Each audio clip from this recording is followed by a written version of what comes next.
Assalamualaikum warahmatullahi wabarakatuh. Kami dari kelompok 4, kelas PM 2022B akan memaparkan hasil review artikel yang berkaitan dengan STEM. Sebelum masuk ke pembahasan, izinkan kami memperkenalkan diri terlebih dahulu. Pertama, saya sendiri, Cindy Kartikasari dengan 3 digit NIM terakhir 148. Selanjutnya, Saya Ahmad Fatkrozi dengan 3 digit NIM terakhir 030.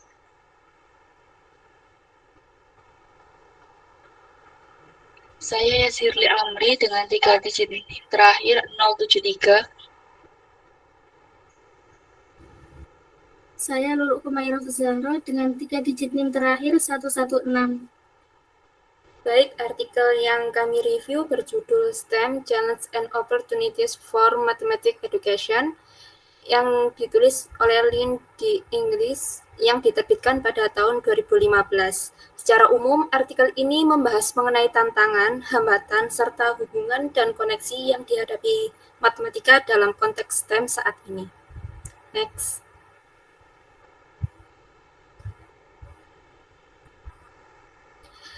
Yang melatar belakangi artikel ini yaitu pendidikan STEM, Sains, Teknologi, Teknik, dan Matematika, kini menjadi prioritas karena dianggap kunci bagi inovasi, pertumbuhan ekonomi, dan kesiapan tenaga kerja masa depan. Berbagai laporan menegaskan bahwa keterampilan STEM dibutuhkan tidak hanya pada bidang kerja tertentu, tetapi juga pada ranah yang lebih luas. Bahkan disebut sebagai inti dari setiap program pembangunan. Meskipun pentingnya STEM adalah diakui di seluruh dunia, perdebatan masih berlangsung terkait isu kekurangan tenaga kerja STEM. Ada yang berpendapat bahwa anggapan kekurangan tenaga ahli hanyalah mitos. Namun, ada juga yang menilai tenaga profesional STEM memang dibutuhkan dalam jumlah besar, seperti yang diperkirakan di Inggris. Walau ada perbedaan pendapat tentang kekurangan tenaga STEM, semua pihak sepakat bahwa masalah utama terletak pada literasi STEM, yaitu masih lemah. Karena setiap siswa perlu memiliki fondasi STEM yang kuat sejak pendidikan awal. Next. Dalam integrasi STEM, matematika sering terpinggirkan atau terjadi ketidakseimbangan antar disiplin. Padahal sebenarnya matematika menjadi dari semua disiplin STEM. Artikel ini menekankan pentingnya memperkuat peran matematika melalui pembelajaran berbasis pemodelan data agar lebih relevan dalam konteks STEM yang lebih luas.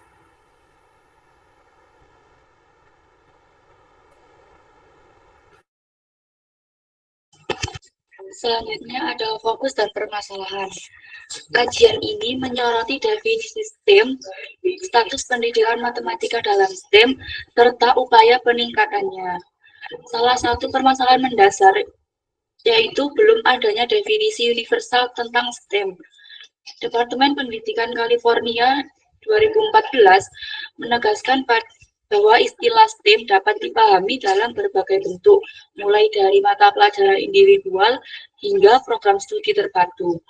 Hal ini menimbulkan perdebatan terkait makna STEM. Apakah harus dipandang sebagai pengajaran terintegrasi atau cukup sebagai pembelajaran yang melibatkan salah satu disiplin ilmu. Bahkan, Clark berpendapat bahwa penggabungan sains, teknologi, teknik, dan matematika dalam satu istilah STEM berpotensi menjadi kesalahan kategori karena perbedaan karakteristik dari masing-masing disiplin ilmu. Permasalahan kedua berkaitan dengan ketidakseimbangan representasi disiplin ilmu. Data konferensi STEM 2014 di Vancouver menunjukkan dominasi sains sebanyak 45%, teknologi 12%, teknik 9%, dan matematika 16%. Sedangkan 18% sisanya diklasifikasikan sebagai umum. Padahal, matematika merupakan fondasi penting bagi disiplin STEM yang lainnya. Gibson dan lainnya pada tahun 2013 menekankan bahwa literasi STEM sering dipahami sebagai sains untuk semua, sedangkan gagasan matematika untuk semua jarang diperhatikan. PISA pada tahun 2012 sendiri menegaskan pentingnya literasi matematika yang tidak hanya berhitung, tetapi juga bernalar, memodelkan, dan menginterpretasikan persoalan nyata. Selain itu, peran matematika dalam menghadapi ketidakpastian dan data masih kurang mendapat perhatian dalam praktek pendidikan STEM. Padahal, kemampuan mengelola informasi kuantitatif, mengenal resiko, dan mengambil keputusan berbasis bukti merupakan kompetensi abad ke-21 yang krusial. Selanjutnya yaitu kontribusi dan isi pokok. Nah, artikel ini memberikan kontribusi penting dalam diskusi internasional mengenai pendidikan STEM, khususnya tentang posisi matematika di dalamnya. Nah, Lynn English menunjukkan bahwa di tengah semangat global untuk meningkatkan kemampuan STEM, matematika ini berisiko tersisih dan kurang mendapatkan perhatian dibandingkan sains.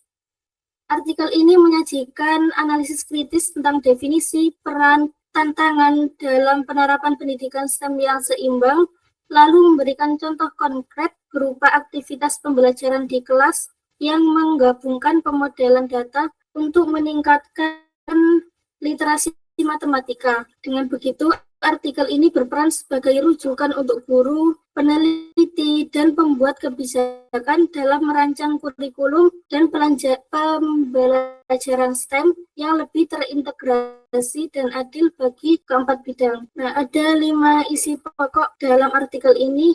Yang pertama, latar belakang dan urgensi STEM. STEM ini menjadi fokus utama di banyak negara karena dianggap sebagai kunci inovasi, ekonomi, dan lapangan kerja masa depan. Ada perdebatan tentang apakah benar-benar ada kekurangan tenaga kerja STEM, tetapi yang jelas ada krisis literasi STEM. Siswa belum memiliki fondasi kuat di sains, matematika, dan rekayasa. Next. Yang kedua, ada definisi STEM yang beragam. Tidak ada definisi tunggal yang disepakati secara global. Ada yang melihat STEM sebagai integrasi lintas disiplin berbasis masalah nyata atau problem-based learning. Ada pula yang menekankan tiap bidang itu berdiri sendiri namun saling mendukung. Pendekatan interdisiplin yang menekankan pemecahan masalah, berpikir kritis, kerja tim, dan proses desain sering dianggap paling ideal. Yang ketiga, status matematika di dalam STEM. Matematika itu cenderung kurang mendapatkan perhatian dibandingkan sains, teknologi, dan rekayasa. Padahal matematika adalah dasar dari ketiga bidang lainnya. Banyak laporan dan kebijakan yang mengutamakan sains dan jarang terdengar konsep matematika untuk semua. Penulis mengingatkan pentingnya mengangkat profil matematika agar tidak tenggelam dalam bayang-bayang sains. Yang keempat, peluang memperkuat matematika dalam STEM. Matematika itu perlu diberi peran yang lebih kuat, misalnya dalam pengembangan literasi matematika, pengambilan keputusan berbasis data, dan kemampuan mengatasi ketidakpastian. Pemodelan dengan data atau modeling with data itu disebut sebagai pendekatan yang efektif karena menggabungkan konsep matematika dengan konteks nyata yang relevan dengan sains, teknologi, dan rekayasa. Next. Yang terakhir yaitu contoh implementasi di kelas. Artikel ini menyajikan 2 studi kasus di kelas 6 SD. Yang pertama ada Rebuilding the 30W Minneapolis Bridge. Siswa merancang model pemilihan jenis jembatan terbaik berdasarkan data teknis, biaya, dan faktor keamanan. Ini melatih berpikir matematis, desain rekayasa, dan pengambilan keputusan. Yang kedua ada Athlete Performance and Olympic Team Selection. Siswa menganalisis data hasil olimpiade dan data atlet renang untuk menjawab pertanyaan seperti apakah atlet makin cepat atau siapa yang sebaiknya masuk tim olimpiade. Selanjutnya adalah kelebihan artikel. Di sini ada beberapa kelebihan yang dimiliki oleh artikel ini. Yang pertama itu ada argumentasi yang kuat dan fokus. Jadi artikel ini tidak hanya mendeskripsikan STEM, tetapi juga membangun sebuah argumen berfokus yang kuat dan provokatif. Hal ini ditunjukkan dengan tampaknya posisi yang terancam dan perlu diangkat secara sadar. Penulis juga secara lugas menyatakan bahwa matematika itu dibayangi atau overshadow terutama oleh sains. Pendekatan ini membuat artikel lebih dari sekadar laporan, melainkan sebuah karya persuasif yang mengajak membaca untuk merefleksikan kembali implementasi dari STEM. Dengan memiliki tesis yang jelas, seluruh struktur artikel menjadi sangat koheren dan bertujuan. Yang kedua adalah menjembatani teori dan praktik dengan sangat baik. Jadi artikel ini unggul dalam menghubungkan gagasan teoritis tentang pentingnya matematika dengan contoh penerapan praktis di dalam kelas yang sangat konkret dan dapat direplikasi. Penulis tidak berhenti pada seruan, yaitu mengangkat teknik matematika, tetapi juga menunjukkan bagaimana cara melakukannya. Dua studi kasus yang disajikan, yaitu pemodelan berbasis teknik dan pemodelan data untuk literasi statistik. Jadi kedua studi kasus tersebut dijelaskan dengan sangat rinci, mulai dari partisipan, metode, analisis data, hingga contoh hasil kerja siswa. Jadi ini membuat artikel sangat bermanfaat bagi para pendidik dan praktisi di lapangan. Next.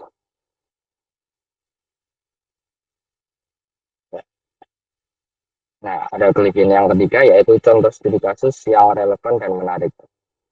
Sebagai contoh, ada dua contoh utama yang digunakan dalam artikel ini, yaitu diambil dari konteks dunia yang nyata dan relevan. Lalu, daripada menggunakan soal matematika yang abstrak, penulis lebih memilih konteks yang kaya dan otentik. Untuk kasus pertama yaitu pada masalah rekayasa sipil, yaitu membangun kembali jembatan yang runtuh, dan lalu konteks yang kedua adalah analisis performa atletik di Olimpiade. Jadi konteks ini tidak hanya menunjukkan penerapan matematika, tetapi juga mengintegrasikan elemen teknik, analisis data, dan pertimbangan sosial yang merupakan inti dari pendekatan STEM terpadu. Lalu yang keempat ada penekanan pada keterampilan lintas disiplin. Jadi artikel ini secara aktif menunjukkan bagaimana pembelajaran matematika dalam konteks STEM dapat mengembangkan keterampilan penting di abad ke-21. Jadi contohnya seperti berpikir kritis, pemecahan masalah kompleks, dan penalaran berbasis bukti. Melalui contoh-contoh yang diberikan, terlihat bahwa siswa tidak hanya melakukan perhitungan. Jadi mereka diminta untuk mempertimbangkan berbagai faktor, semisal biaya, keamanan, dan estetika sunatan. Mereka mengevaluasi data yang tidak pasti, berdebat, dan membenarkan kesimpulan mereka. Hal ini menunjukkan bahwa matematika bukan hanya tentang mencari satu jawaban yang benar, tetapi tentang proses pemodelan dan pengambilan keputusan yang kompleks. Next. Lalu ada kelebihan yang terakhir, yaitu landasan literatur yang lengkap. Jadi argumen yang digunakan oleh penulis didukung oleh tinjauan literatur yang luas dari berbagai laporan kebijakan, dokumen kurikulum, dan penelitian akademis. Jadi artikel ini menempatkan diskusinya dalam konteks perdebatan global yang lebih luas mengenai STEM. Penulis juga merujuk pada dokumen-dokumen penting seperti Common Core State Standards dan Next Generation Science Standards di Amerika Serikat, serta laporan dari berbagai lembaga internasional. Hal ini memberikan kredibilitas dan bobot akademis yang tinggi pada argumen yang disajikan. Next. Selanjutnya ada kekurangan artikel. Jadi meskipun memiliki banyak kelebihan, artikel ini juga mempunyai beberapa keterbatasan yang perlu diperhatikan. Yang pertama adalah keterbatasan generalisasi dan isu kepraktisan di lapangan. Jadi meskipun contoh-contoh studi kasus yang disajikan sangat inspiratif, hal tersebut berpotensi sulit untuk digeneralisasi dan diterapkan oleh semua guru dalam konteks sekolah yang beragam. Artikel ini telah disajikan secara ideal, tetapi kurang membahas tantangan praktis dalam implementasinya. Untuk misalnya yaitu studi kasus kedua merupakan bagian dari sebuah studi longitudinal selama 3 tahun, yang berarti guru dan siswa mendapatkan dukungan, waktu, dan sumber daya yang tidak biasa. Artikel ini juga tidak membahas bagaimana seorang guru dengan kurikulum yang padat, kelas yang besar, dan akses teknologi yang terbatas. Misal, tidak semua sekolah memiliki lisensi perangkat lunak seperti Tinkerbox. Jadi hal ini dapat menerapkan aktivitas serupa secara efektif. Hal ini membuat solusi yang ditawarkan terkesan sedikit elitis dan kurang memenuhi bagi sebagian besar praktisi. Lalu yang kedua ada perspektif yang kurang berimbang mengenai integrasi. Jadi artikel ini cenderung memposisikan matematika dalam peran definisi atau terancam yang berpotensi menyederhanakan dinamika integrasi sistem yang kompleks dan terkadang justru mempertebal dinding yang memisahkan matematika dari sains dan teknik. Next. Nah, jadi meskipun dengan berulang kali menggunakan narasi bahwa matematika itu selalu dibayangi oleh sains. Jadi artikelnya itu membangun kerangka matematika itu dibandingkan dengan bagian lain dari STEM. Jadi meskipun argumen ini valid untuk meningkatkan selera, pendekatan ini sedikit mengabaikan model-model integrasi sistem yang lebih sinergis, di mana harusnya itu semua disiplin ilmu dipandang sebagai mitra yang setara sejak awal. Fokusnya itu lebih pada mengangkat profil satu disiplin daripada mengeksplorasi cara-cara baru untuk meleburkan batas-batas yang secara menyeluruh. Lalu yang ketiga ada kurangnya pembahasan mengenai asesmen dan penilaian. Artikel ini sangat detail dalam menjelaskan aktivitas pembelajaran, tetapi tidak memberikan pembahasan yang memadai mengenai cara melakukan asesmen atau penilaian terhadap hasil belajar siswa yang kompleks dan mencakup banyak pelajaran. Ya, ini merupakan celah yang signifikan bagi para pendidik. Guru tidak hanya perlu merancang pembelajaran yang menarik, tetapi juga harus menilai kemajuan siswa secara adil dan adil. Dari artikel ini juga tidak memberikan contoh rubrik, misal beta lineal atau strategi untuk mengukur keterampilan. Yang contohnya itu seperti pemikiran kritis, pembuatan model berbasis bukti, atau kolaborasi. Tanpa panduan tentang asesmen, para guru mungkin akan kesulitan untuk menerjemahkan aktivitas-aktivitas inovatif ini ke dalam laporan hasil belajar yang dituntut oleh sistem STEM. Next. Lalu ada kekurangan yang terakhir yaitu relevansi konseptual dan keterbatasan referensi.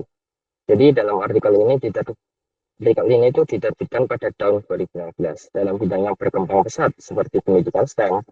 Beberapa argumen, data, dan referensinya mungkin sudah tidak sepenuhnya relevan dengan kondisi saat ini.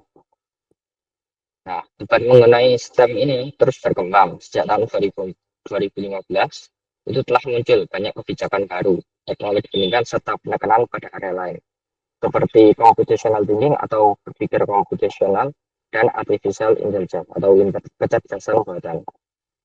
Lalu, perdebatan mengenai krisis kekurangan tenaga kerja STEM yang disukung dalam artikel juga telah banyak berubah. Jadi pembaca di masa sekarang perlu melengkapi bacaan ini dengan penelitian yang lebih mutakhir untuk mendapatkan pemahaman yang menyeluruh. Next. Baik, kesimpulannya yaitu artikel ini menegaskan pentingnya menjaga peran matematika agar tidak tersisih dalam tren STEM. Karena matematika merupakan fondasi bagi disiplin ilmu lainnya. Untuk mengatasi hal itu, artikel ini menawarkan solusi praktis melalui pendekatan pemodelan data yang terintegrasi dengan sains dan teknik. Matematika ditunjukkan mampu memecahkan masalah nyata seperti rekonstruksi jembatan Minneapolis dan analisis kinerja atlet Olimpiade. Dengan demikian, artikel ini berfungsi sebagai landasan teoritis sekaligus inspirasi praktis bagi guru dan perancang kurikulum untuk mengangkat peran matematika agar matematika diposisikan setara atau sama pentingnya dengan disiplin STEM lainnya. Oke, baik, sekian review artikel dari kelompok kami. Kurang lebihnya mohon maaf. Wassalamualaikum warahmatullahi wabarakatuh.